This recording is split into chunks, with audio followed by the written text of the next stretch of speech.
अस्सलाम वालेकुम। आज हमारे पास जो वीडियो है वो फैज़ सैयद साहब की है, जो कि बड़े मशहूर इस्लामिक स्कॉलर हैं, और वो हमें बता रहे हैं कि कोई 3 ऐसी बिदात हैं जो बहुत ही ख़तरनाक हैं, जिस पे कंट्रोल करना हर मुसलमान के लिए बहुत ज़रूरी है। तो पहले वीडियो देखते हैं, उसके बाद वो जानते हैं कि कौन सी ऐसी बिदात हैं जो इंसान के लिए बहुत ख़तरनाक है, ख़ास तौर पे मुसलमान के लिए। अपने घर को पाक करना है और ख़ास तौर से 3 बिदतों को कंट्रोल करना है। ये 3 बिदतों को कंट्रोल हो जाएंगे तो इंशाल्लाह बाकी बिदतें भी कंट्रोल में आएंगी। लेकिन ये 3 बिदतें जो ज़ाहिर करती है आप कौन है, सही है। वो कौन सी 3 बिदतें हैं। और इस मामले में अगर ख़वातीन आगे बढ़ जाए तो इंशाल्लाह ये बिदतें कंट्रोल में आ जाएंगी। मैं नहीं कह रहा हूँ कि यही 3 बिदतें हैं, लेकिन ये भी 3 है। इस पर कंट्रोल हो जाए तो बहुत सारा हो जाता है। पहला, पैदाइश की बिदतें।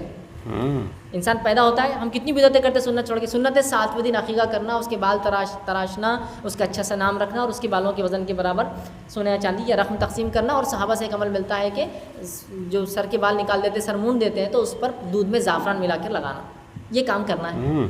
अब ये छोड़कर हम क्या करते हैं, छठी मनाते।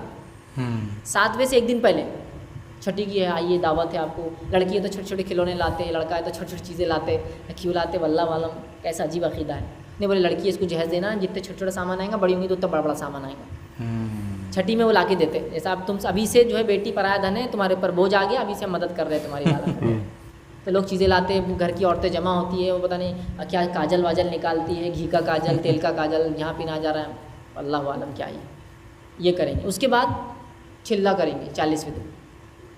40 दिन क्या करते, चिल्ला करते, चिल्ला जो भी भरे, अलग अलग नाम देते लोग, होता होगा ना, ये रस्म कहीं ना कहीं। और कुछ लोग इससे पहले भी रस्म करते हैं। ये तो पैदाइश की बात, पैदा अभी वजूद में आता, बोले गोद भराई की रस्म वजूद में आया, बच्चा होने वाला है तो गोद भराई की रस्म, यहाँ तो बहुत चलता है आपके पास। गोद भराई की रस्म में आ जाना खाने को। अब बच्चा पैदा होगा 40 दिन फिर खाने को आए, लेकिन 7वां अकीक़ा नहीं करेंगे और बाकी सब बिदतें करेंगे। इसके अलावा सब बोलिए आप क्या करना है। ये मत बोलो नहीं 7वें दिन जो है ना बहू हमारे घर पे नहीं है, मेरी बीवी मेरे घर पे नहीं है और बच्चा अभी बीमार है, तो अब तो जल्दी करना चाहिए अकीक़ा, बीमार है तो। इसलिए कि हदीस में है कि औलाद रहन होती है, अकीक़े के बदले उसको छुड़ाना पड़ता है, उनको रहन वो देकर। रहन समझते हैं ना, कोई चीज़ देकर कोई चीज़ ली जाती है। अगर आपने वो रहन अपना चीज़ होना छुड़ाना है तो रहन वापस करना पड़ता है ना, छुड़ाने के लिए रहन कोई चीज़ देना पड़ता है। अकीक़ा करो, सब बहाने बहुत हैं, बस शरीयत पे अमल नहीं करने के सब नहीं। अकीक़ा बाद में भी चलता ना तो फिर क्या है। ये वैसे होता है अक्सर। गवर्नमेंट बोल रही है कि आपको टैक्स पे करना, ये डेट है उसकी फाइनल, एडवांस है जो लोग पे करते हैं। 15 दिसंबर आएंगी, सितंबर की चली गई डेट, 15 आएंगी अब दिसंबर, तो पहले तो एडवांस टैक्स पे करना है, एक दिन आगे पीछे नहीं। एडमिशन को ऐसी बोलते नहीं, बाद में मिलता ना, फीस ज़्यादा भर के। एग्जामिनेशन के फीस को ऐसी बोलते नहीं, बाद में भरे तो रोज़ की क्या 100 रुपये लगता, मतलब एक्स्ट्रा फीस भर देंगे ना, नहीं टाइम पर होना, एक्स्ट्रा टाइम, बिफोर टाइम। अकीक़ा तो चलता ना, बाद में भी उलमा ने बोले हो सकता तो बाद में करेंगे। देखिए आप, तो पहली बिदतें कंट्रोल कीजिए पैदाइश की। बिदतें कंट्रोल करना है तो सुन्नतों को लाइए, तो बिदतें खुद निकल जाती है। दूसरी बिदतें निकाह की बिदत है, चूँकि पैदाइश की वजह निकाह होती है, लेकिन नेक्स्ट फेज़ में लिया पैदाइश के बाद निकाह की बिदत है।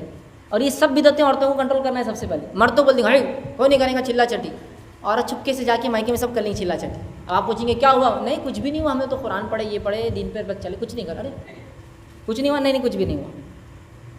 दूसरी बिदत है निकाह की बिदत है। अब निकाह की क्या क्या बिदत है मुझे मैं क्या बताऊँ, हमारी शादियाँ नहीं हो रही इसलिए कि निकाह की बिदत इतनी ईजाद कर ली। ये बड़ा सीरियस पॉइंट है।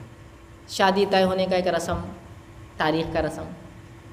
शादी तय होगी तो उससे 8 दिन पहले से हल्दी, मेहंदी, सांचक और पता नहीं ये वो ईदियाँ, अगर ईद आगे बीच में तो और क्या क्या क्या रस्म चलते रहते।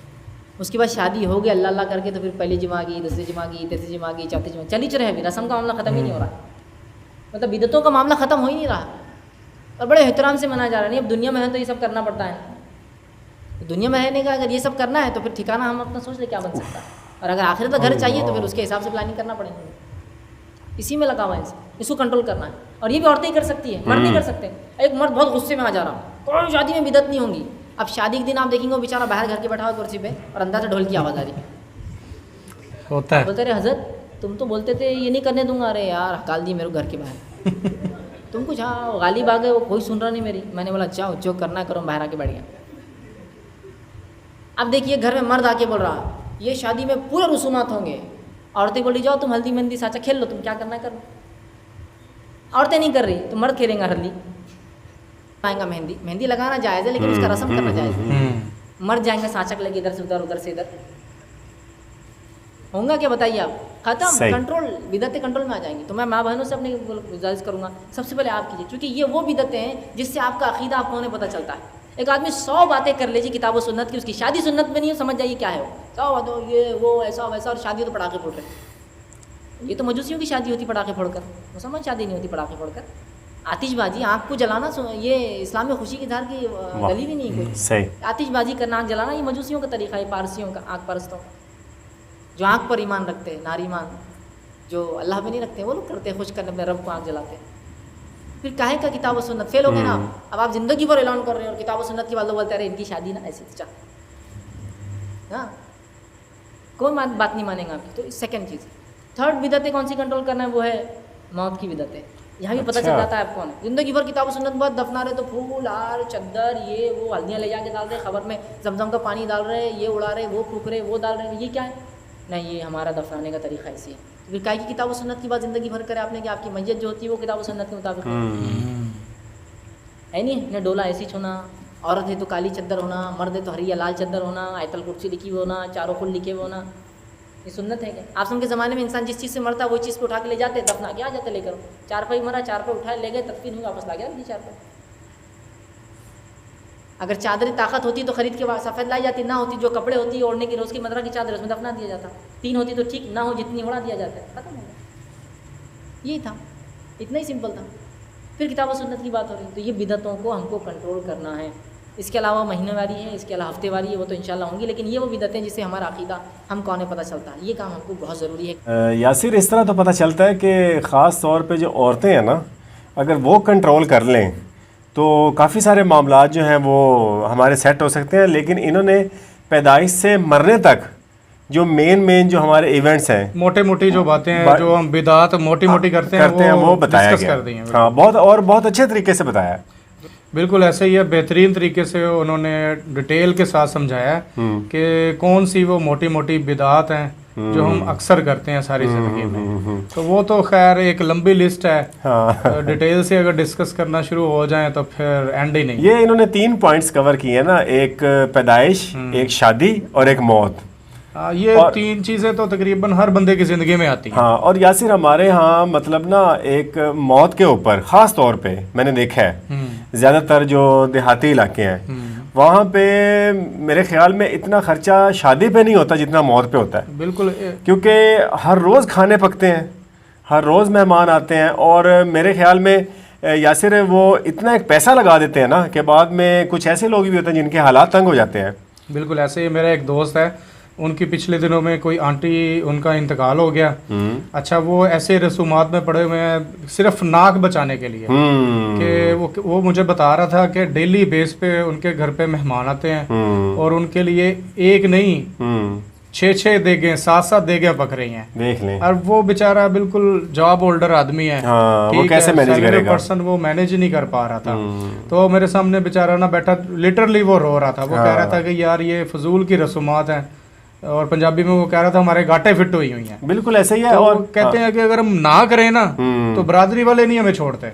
ऐसे ही है। हमने खुद यासिर खुद ब खुद ना अपने ऊपर मुसीबतें मुसल्लत की हुई हैं। हालांकि इनका इस चीज़ के साथ कोई ताल्लुक नहीं है। अब जिसका कोई बेचारे का किसी का वालिद फौत हो गया या किसी का भाई फौत हो गया, उसका इससे ज़्यादा नुकसान और क्या हो सकता है? बिल्कुल, वो तो बेचारा होश में नहीं होता और परेशानी इतनी ज़्यादा होती है, वो उस दुख से बाहर नहीं आ पाता, और ऊपर से ये लवाजमात और ऊपर से फाइनेंशियल प्रेशर। बिल्कुल, क्योंकि उसको हर चीज़ अरेंज करना पड़ती है, हर बंदे का दिल रखना पड़ता है। और बाज़ इतने जाहिल लोग होते हैं यासिर कि वो तो बाकायदा क्लेम कर लेते हैं कि यार हमने तो अपने जब वालिद फौत हुआ या वालदा फौत हुई हमने तो ये पकाया। हाँ, तो इन्होंने क्या किया? आपने दाल पका दी, आपने गोश्त क्यों नहीं पकाया? बिल्कुल ऐसा ही होता है। इस तरह के मामलात हैं, और ये जब तक हम इनसे जान नहीं छुड़ाएंगे यासिर, हम बहुत मुश्किल है हमारा सर्वाइव करना। अच्छा देखें, इस हिसाब से चलने से, जिस तरह के अब कुरान और सुन्नत के हिसाब से चलने से हमारा अपना ही फायदा है।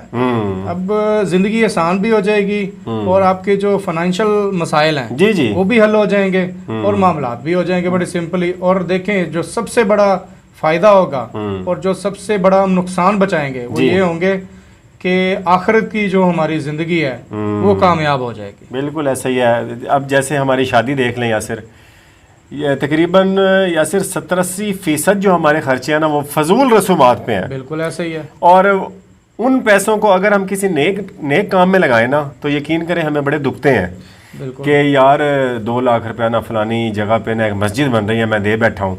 यकीन करें हमें मलाल होता है बिल्कुल कि यार इतने पैसे हुए, अगर मस्जिद को देने हैं तो चंद 100 रुपए देने हैं। हाँ बिल्कुल। लेकिन अगर वही आतिशबाजी, जैसे वो फैज सैयद साहब बता रहे थे, आतिशबाजी करनी है ना, तो वो 50-50 हज़ार की कर लेनी है, बिल्कुल ऐसे उस पर कोई किसी का दिल नहीं दुखता।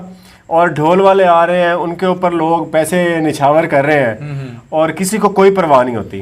बिल्कुल ऐसे। लेकिन वही जब हम किसी नेक काम में लगाते हैं तो हमारे दिल को कुछ होता है कि यार ना, लेकिन ये हमें या सर ये चीज़ें चेंज करनी पड़ेंगी। बिल्कुल ये चेंज करनी पड़ेगी और सबको मिलके ये एक स्टेप लेना पड़ेगा। बिल्कुल हमें सिंपल ज़िंदगी के ऊपर आना चाहिए, आका करीम सल्लल्लाहु अलैहि वसल्लम की ज़िंदगी के मुताबिक ज़िंदगी गुजारने की कोशिश करनी चाहिए। अब जैसा कि जब औलाद पैदा होती है किसी के भी घर पे, तो आपको पता है कहाँ से काम शुरू होता है जी। अब जैसे पैदाइश होती है तो सबसे पहले वो मांगने वाले आ जाते हैं। हाँ। अच्छा अगर हॉस्पिटल में हुई है तो वहाँ पे जितनी भी वो नर्सें होती हैं, हाँ, वो और बाकी मांगना जो शुरू कर सपोर्टिंग देती हैं। स्टाफ होता है वो सारे कुछ ना कुछ मांगना शुरू हो जाते हैं। फिर मिठाइयाँ तकसीम हो रही होती हैं। बिल्कुल ऐसा ही है। ठीक है, एक हद तक ठीक है, चीज़ें हाँ। करनी चाहिए, लेकिन एक हद से ज़्यादा नहीं बढ़ना चाहिए। बिल्कुल ऐसा अच्छा ही है। उससे आगे फिर जैसा कि उन्होंने भी बताया कि 7वें दिन ठीक है, जो जो चीज़ें इस्लाम ने कही हैं हाँ। उसके मुताबिक आप करें,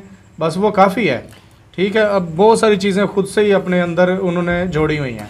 बल्कि यासिर मैं तो मतलब ये कहना चाहूँगा कि हमें तो इस्लाम जो हमारा मज़हब है एक बेहतरीन मज़हब है, वो तो हमें यकीन करो इन पंगों से छुड़वाता है। बिल्कुल बिल्कुल। हम खुद फंसना चाहते हैं उसमें और बल्कि फंस भी गए हैं। बिल्कुल ऐसा ही वो है। तो इस्लाम तो अल्लाह तो चाहता है कि हम मेरा बंदा जो है ना वो इतनी मुश्किलों में ना आसान पड़े, जिंदगी गुजारे, आसान ज़िंदगी गुजारे, लेकिन हम खुद मतलब जानबूझ के इसमें फंसे हुए हैं। बिल्कुल। और इससे आगे चल रहे हैं हम बिलाल कि शादी का जो मामला होता है उसमें देखें कोई अगर लड़का या लड़की बोल देना कि जी मेरी शादी अब कर दें, तो सबसे पहले सवाल क्या होता है लड़के से खास तौर पर, हाँ भी कितना कमाते हो अभी, ठीक है तुम्हारे पास इतने इतने पैसे हैं अभी कि तुम्हारा निकाह कर दें या शादी कर दें। जी जी जी जी।